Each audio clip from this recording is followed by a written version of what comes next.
Kitchen diaries. ನಾನು ವಿಜಯಲಕ್ಷ್ಮಿ ಬಡ್ಗೆ.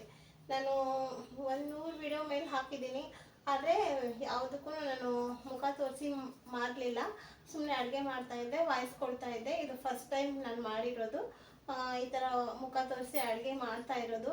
ನಾನು ಏನಾದರೂ ತಪ್ಪಾದರೆ ದಯವಿಟ್ಟು ಕ್ಷಮಿಸಿ ಅಂತ ಹೇಳ್ತಾ ಬನ್ನಿ ಅಡುಗೆನ ಸ್ಟಾರ್ಟ್ ಮಾಡ್ತಾಯಿದ್ದೀನಿ. ಫಸ್ಟ್ ಟೈಮ್ ಆದ್ದರಿಂದ ಎಲ್ಲರೂ ನನಗೆ ಏನೇ ಒಂದು ತಪ್ಪಾದರೂ ಕೂಡ ದೊಡ್ಡದಾಗಿ ತಗೋಬೇಡಿ, ಕ್ಷಮಿಸಿ ಅಂತ ಕೇಳ್ತಾ ಮತ್ತೆ ಸ್ಟಾರ್ಟ್ ಮಾಡೋಣ.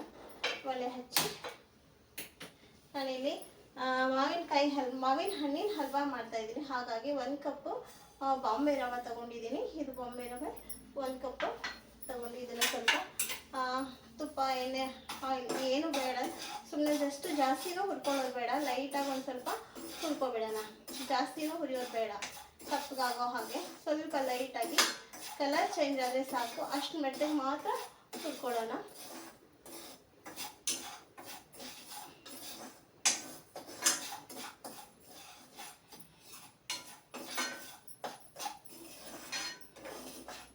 ಇವಾಗ ಮಾವಿನ ಹಣ್ಣಿನ ಸೀಸನ್ ಅಲ್ವಾ, ನಮ್ಮ ಉತ್ತರ ಕರ್ನಾಟಕ ಸೈಡ್ ಅಂತೂ ಮಾವಿನ ಹಣ್ಣಿನ ಸೀಸನ್ ಬಂತು ಅಂದರೆ ಮಾವಿನ ಹಣ್ಣು ಸೀಕರಣಿ ಅಂತೆ, ಮಾವಿನ ಹಣ್ಣು ಹಾಗೂ ಹೀಗೂ ಏನೇನೋ ಒಟ್ಟಿನಲ್ಲಿ ಮಾವಿನ ಹಣ್ಣು ತಿಂತಾ ಇರ್ತೀವಿ ಎಲ್ಲರೂ ಅಷ್ಟೇ. ಹಾಗಾಗಿ ಮಾವಿನ ಹಣ್ಣಿನ ಅದು ಸೀಸನ್ಗೆ ಒಂದ್ಸತಿ ಸಿಗುತ್ತೆ ಅಲ್ವಾ ಮಾವಿನ ಹಣ್ಣು, ಅದೇ ಹಣ್ಣುಗಳ ರಾಜ ಅಂತ ಹೇಳ್ತಾರೆ ಮಾವಿನ ಹಣ್ಣನ್ನು. ಹಾಗಾಗಿ ನಾನಿವತ್ತು ಮಾವಿನ ಹಣ್ಣಿನ ಒಂದು ರೆಸಿಪಿ ಮಾಡಿ ತೋರಿಸ್ತಾ ಇದ್ದೀನಿ. ಇಷ್ಟೇ, ಇವಾಗಿದು ಸಾಕು, ಜಾಸ್ತಿ ಹುರಿಯೋದು ಬೇಡ.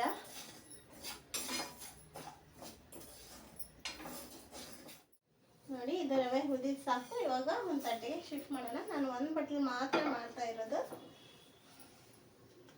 ಇವಾಗ ಒಂದು ಸ್ವಲ್ಪ ಸಕ್ಕರೆ ಹಾಕ್ಕೊಂಡಿದ್ದೀನಿ, ಒಂದು ಸ್ವಲ್ಪ ಅಲ್ಲ, ಒಂದು ಬೌಲಷ್ಟು ಹಾಕ್ಕೊಂಡಿದ್ದೀನಿ.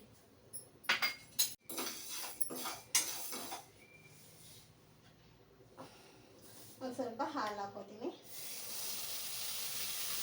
ಸಕ್ಕರೆ ಕರಗಬೇಕು ಅಂತ, ಅಷ್ಟೇ, ಏನೇನಿಲ್ಲ.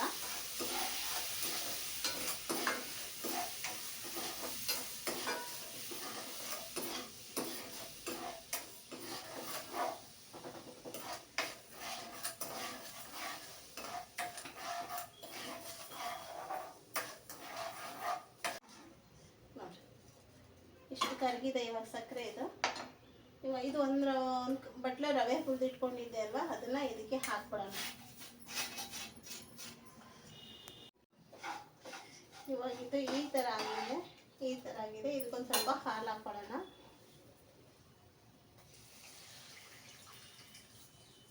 ಮತ್ತೆ ಬೇಕಿದ್ರೆ ನೋಡಿ ಹಾಕ್ಕೊಳ್ಳೋಣ, ಕಮ್ಮಿ ಆದರೆ.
ಚೆನ್ನಾಗಿ ಕುದೀತಾ ಇದೆ ಇದು.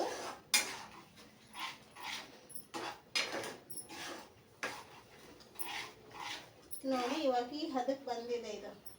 ಇವಾಗ ನಾವು ಮಾವಿನ ಹಣ್ಣು ಪಲ್ಪ್ ಇಟ್ಕೊಂಡಿದ್ದೀವಲ್ವ, ಅದು ಹಾಕೊಳ್ಳೋಣ. ಮಾವಿನ ಹಣ್ಣು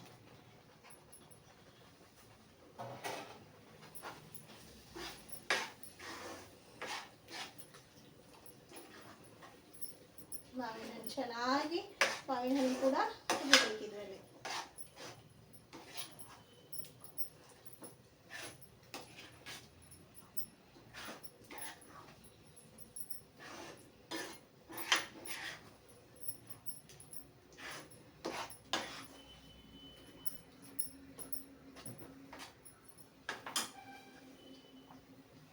ಇನ್ನು ಸ್ವಲ್ಪ ಹಾಲು ಹಾಕೊಳ್ಳೋಣ.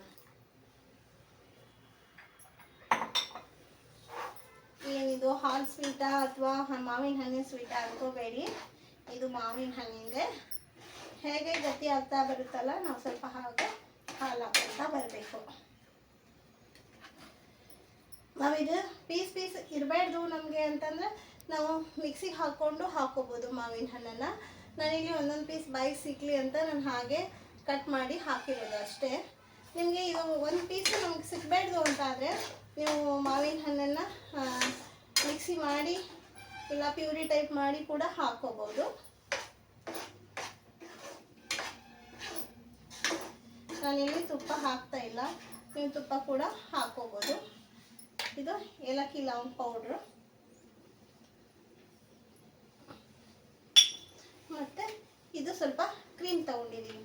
ನಾನು ತುಪ್ಪ ಹಾಕ್ತಾ ಇಲ್ಲ, ಸ್ವಲ್ಪ ಕ್ರೀಮ್ ಹಾಕ್ಕೊತಾ ಇದ್ದೀನಿ. ಹಾಲು ಕ್ರೀಮು ಜಾಸ್ತಿ ಮಾಡಿ ನಾನು ಮಾಡ್ತಾ ಇರೋದು ಇದು.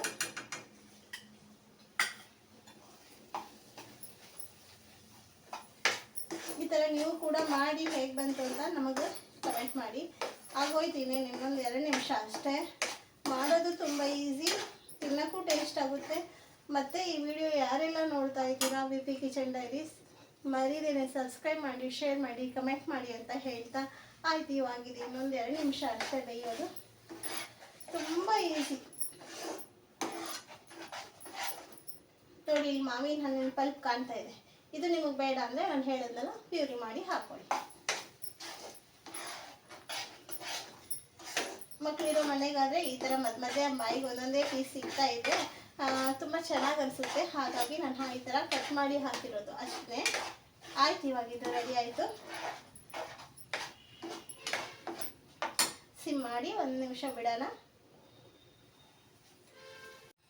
ಸಿಮ್ಮಲ್ಲಿ 2 ನಿಮಿಷ ಬಿಟ್ಬಿಡೋಣ. ಅಷ್ಟೊತ್ತಿಗೆ ಇದು ರೆಡಿ ಆಗುತ್ತೆ ನೋಡಿ. ಇವಾಗ ಅಷ್ಟೇ ಆಯ್ತದೆ. ಸಿಮ್ ಉರಿಯಲ್ಲಿ ಬೇಯಕ್ಕಿಟ್ಟಿದ್ದೀನಿ. 1 ನಿಮಿಷ ಅಷ್ಟೇ ಆಗಿಬಿಡುತ್ತೆ. BP ಕಿಚನ್ ಡೈರೀಸ್ ಯಾರೆಲ್ಲ ನೋಡ್ತಾ ಇದ್ದೀರೋ ಮರೀದೆ ಸಬ್ಸ್ಕ್ರೈಬ್ ಮಾಡ್ಕೊಳ್ಳಿ ಅಂತ ಹೇಳಕ್ಕೆ ಇಷ್ಟಪಡ್ತೀನಿ. ಆಯಿತು ಅಷ್ಟೇ, ಬನ್ನಿ ಸರ್ವ್ ಮಾಡೋಣ.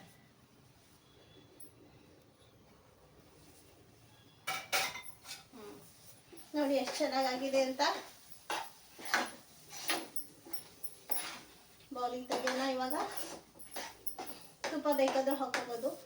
ನೀವು ಇದಕ್ಕೆ ಎಷ್ಟು ಬೇಕಾದರೂ ತುಪ್ಪ ಹಾಕ್ಬೋದು, ಇನ್ನೂ ಚೆನ್ನಾಗಾಗುತ್ತೆ. ನಾನು ತುಪ್ಪ ಯೂಸ್ ಮಾಡಲಿಲ್ಲ. ತೆಗೆಯೋಣ ಒಂದು ಬೌಲ್ಗೆ. ಇಷ್ಟ ಇದು ಕೊಡೋ ಹೋಗ್ಬೇಕಿದ್ರೆ ಮಕ್ಕಳಿಗೆ ಒಂದು ಸ್ವಲ್ಪ ತುಪ್ಪ ಹಾಕಿ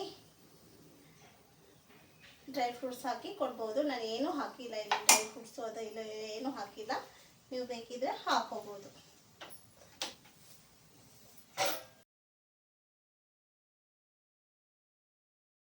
ಇಷ್ಟೇ ರೀ, ಇದು ಮಾಡೋದು ತುಂಬ ಈಸಿ. ಇಷ್ಟೇ ನೋಡಿ, ತುಂಬ ಈಸಿ ಅಂದರೆ ತುಂಬ ಈಸಿ ಮಾಡೋದು.